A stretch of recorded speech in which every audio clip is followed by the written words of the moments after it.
Guys, welcome to Shali's kitchen. അപ്പോൾ ഇന്ന് നമുക്ക് നാട്ടിലെ സമ്മറിനും പിന്നെ റമദാനൊക്കെ പറ്റിയ ഒരു ഡ്രിങ്ക് ആയിട്ടാണ് കേട്ടോ ഞാൻ വന്നിരിക്കുന്നത്. കുറച്ച് ഫ്രൂട്ട്സൊക്കെ ഇട്ടിട്ട് ഒരു ഹെൽത്തി ആയിട്ടുള്ള ഒരു ഡ്രിങ്ക് നമുക്ക് ഉണ്ടാക്കാം. ഓക്കെ, നമുക്ക് ഒരു 1 ടേബിൾ സ്പൂൺ കസ്കസ് ഓർ ചിയ സീഡ്സ് എടുക്കാം. ഇതിലേക്ക് ഒരു 1/4 കപ്പ് വെള്ളം ഒഴിക്കുക. എന്നിട്ട് ഇത് ഓപ്ഷണലാണ്, ഇതില്ലാതെ ഈ ഡ്രിങ്ക് നമുക്ക് യൂസ് ചെയ്യാം കേട്ടോ. അപ്പോൾ ഇത് ഒരു 10 മിനിറ്റ് നമുക്ക് സോക്ക് ചെയ്യാൻ വെക്കാം. ഇത് സോക്ക് ചെയ്യുന്ന സമയം കൊണ്ട് നമുക്ക് പാല് തിളപ്പിച്ചെടുക്കാം. ഇപ്പോൾ റെഡി ആയിട്ടുണ്ട്. ഇതുപോലെ ഇരിക്കും വെള്ളത്തിൽ ഇങ്ങനെ സോക്ക് ചെയ്തിട്ടുണ്ടെങ്കിൽ. ഓക്കെ, ഇനി നമുക്ക് കസ്റ്റർഡ് ഉണ്ടാക്കാൻ തുടങ്ങാം. ഒരു പാൻ ഓൺ ചെയ്തിട്ട് ഇതിലേക്ക് ഒരു 500 ml പാൽ ഒഴിച്ചു കൊടുക്കുക. ഓക്കെ, പാല് ചൂടാവുന്ന സമയത്ത് നമ്മൾ ഒരു 3 ടേബിൾ സ്പൂൺ കസ്റ്റർഡ് പൗഡർ എടുക്കുക.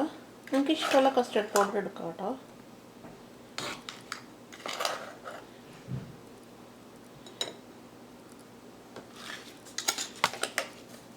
കുറച്ച് പാൽ ഒഴിച്ചിട്ട്, തണുത്ത പാൽ വേണേ, നന്നായി മിക്സ് ചെയ്യാം. ഇത് കട്ടയില്ലാതെ ഇളക്കിയെടുക്കണം കേട്ടോ. നന്നായി മിക്സ് ആയി വന്നിട്ട് ഇതിലേക്ക് ഞാൻ 3 ടേബിൾ സ്പൂൺ ബ്രൗൺ ഷുഗർ ഇടുന്നുണ്ട്. ബ്രൗൺ ഷുഗർ ഇട്ടിട്ട് കുറച്ചും കൂടി ഹെൽത്തിയാണ്, അതുകൊണ്ടാണ് ഞാൻ ബ്രൗൺ ഷുഗർ ഇടുന്നത് കേട്ടോ. അല്ലെങ്കിൽ നിങ്ങൾക്ക് ഇതില്ലെങ്കിൽ വൈറ്റ് ഷുഗർ ഇടാം. ഓക്കെ,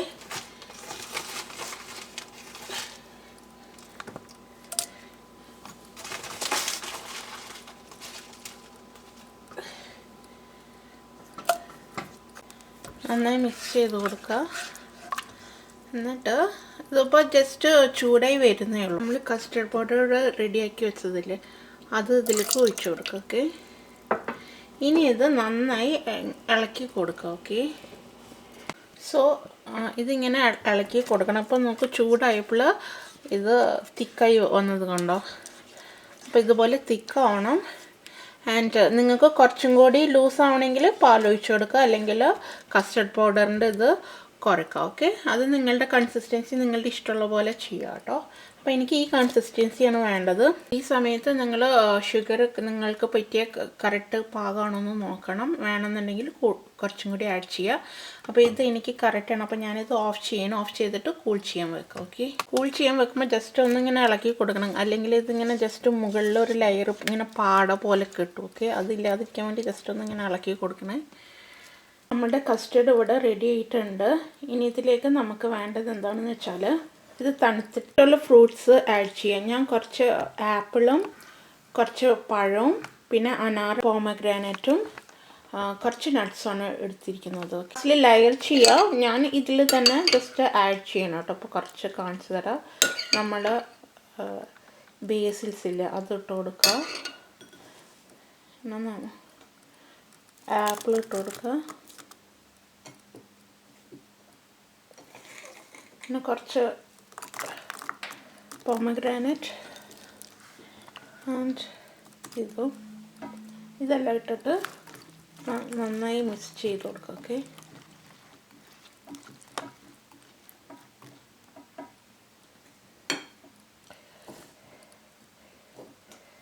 എല്ലാം മിക്സ് ചെയ്തിട്ടുണ്ട്. എന്നിട്ട് കുറച്ച് ഞാൻ ഗാർണിഷ് ചെയ്യാനായിട്ട് കുറച്ച് നേരത്തെ ഇട്ട് ഫ്രൂട്ട്സ് തന്നെ ഒന്ന് മുകളിലൊന്ന് ലെയർ ചെയ്തിട്ടുണ്ട്.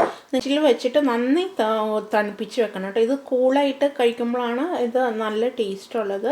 എന്നിട്ട് സെർവ് ചെയ്യണ സമയത്ത് നിങ്ങൾക്ക് ഗ്ലാസ്സിലിട്ടിട്ട് കുറച്ച് നട്ട്സും ഇങ്ങനെ ഇതുപോലെ ഗാർണിഷ് ചെയ്ത് കൊടുക്കുക. നല്ല ഈസിയല്ലേ ഇത്. ആൻഡ്